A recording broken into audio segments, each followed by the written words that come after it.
Assalamualaikum warahmatullahi wabarakatuh. Ini kan ini Al-Qur'annya kan begini. Masalu nurihi kamiskatin fiha misbah. Al-misbahu fi zujajatin.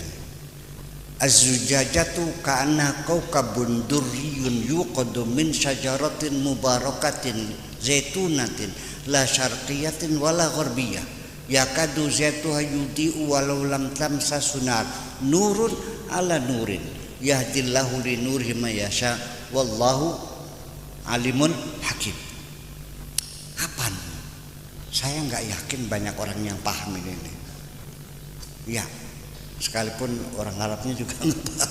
Yang waktu saya di Tunisia saja, kalau malam minggu banyak orang Arab bawa Quran nanya kok, Syekh Abdul Syakur ini maknanya apa, katanya orang Arab.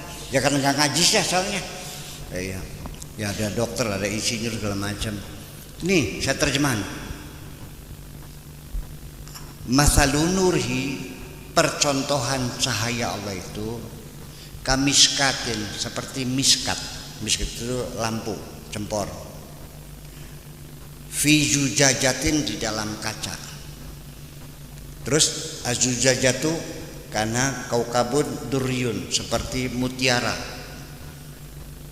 Terus yuqadu min syajaratin mubarakatin, dinyalakan dengan dari pohon yang diberkahi. Zaitunatin, sebangsa zaitun. La syarqiyatin wala gharbiyah, bukan minyak dari barat, bukan dari timur.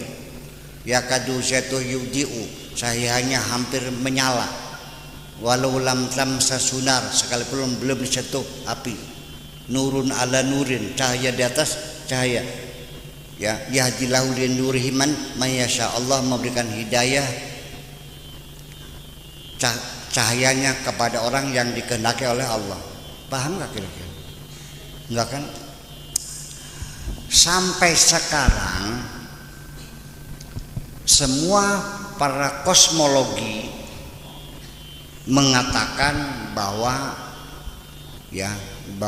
the extending universe ini dalam keadaan terang, tidak gelap, semuanya terang. Sebabnya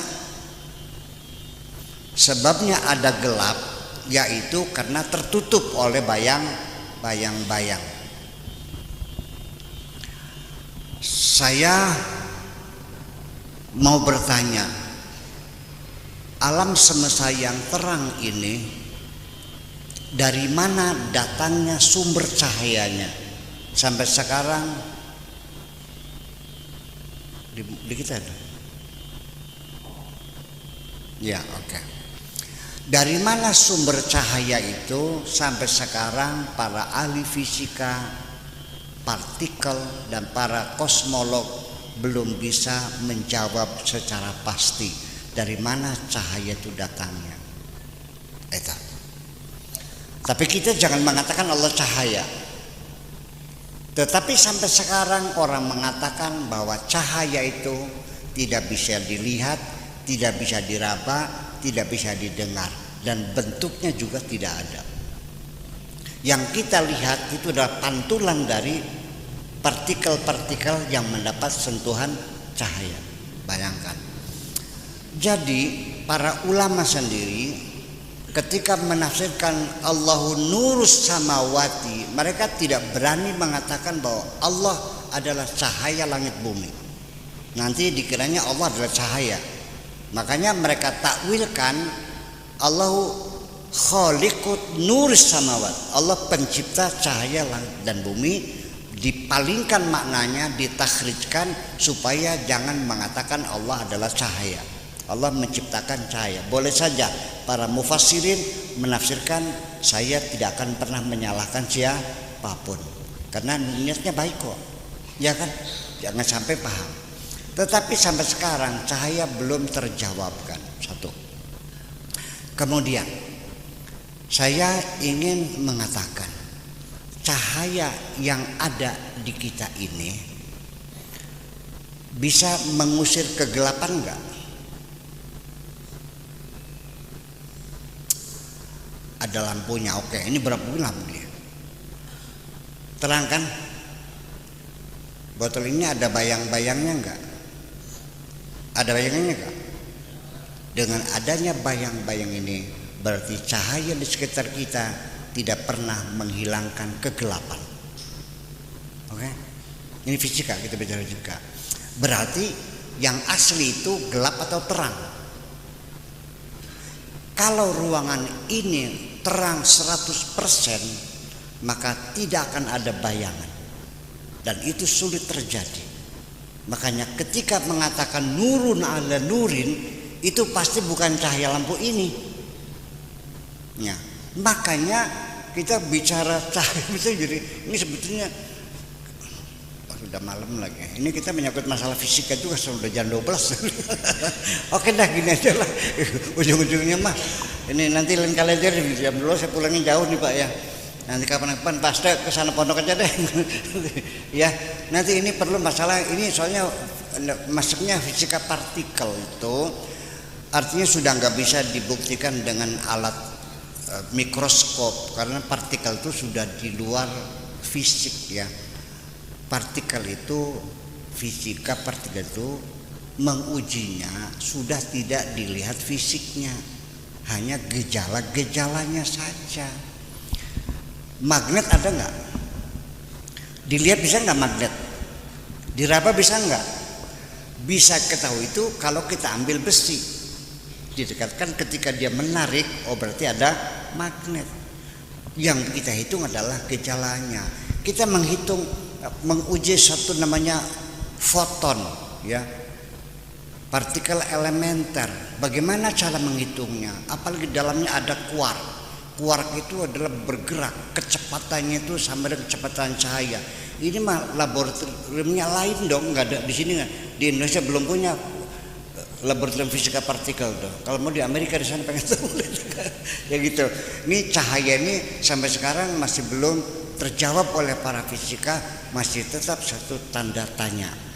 Nah, tetapi nanti ini ada lagi satu gagasan bahwa di alam dunia ini belum ada ahli fisikawan yang membahas fisika gelap. Dikiranya gelap itu tidak ada terang. Tidak. Gelap juga punya fisikanya, punya energinya. Ini Al-Quran yang mengatakan bahwa kegelapan itu merupakan inang terhadap virus-virus, sehingga virus itu menjadi aktif karena mendapat umpan dari energi gelap. Makanya kalau orang itu demam, lebih meningkat demamnya di malam hari.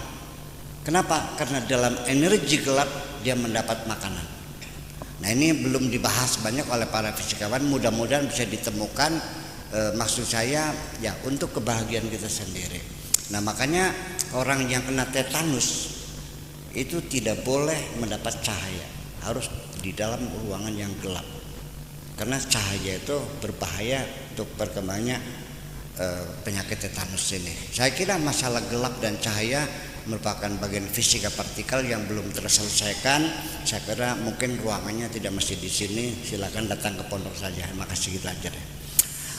Sekalian, akhirnya saya tidak bisa berkata apa-apa kecuali mohon maaf apabila ada hal-hal yang kurang berkenan, dan saya harapkan jangan sampai ada yang tersinggung karena saya tidak menyalahkan siapapun, dan kita siap berbeda dengan siapapun, apalagi beda mazhab, beda ras, beda bahasa, beda warna kulit, beda agama, beda kebangsaan. Oke, yuk kita bangun dunia yang damai.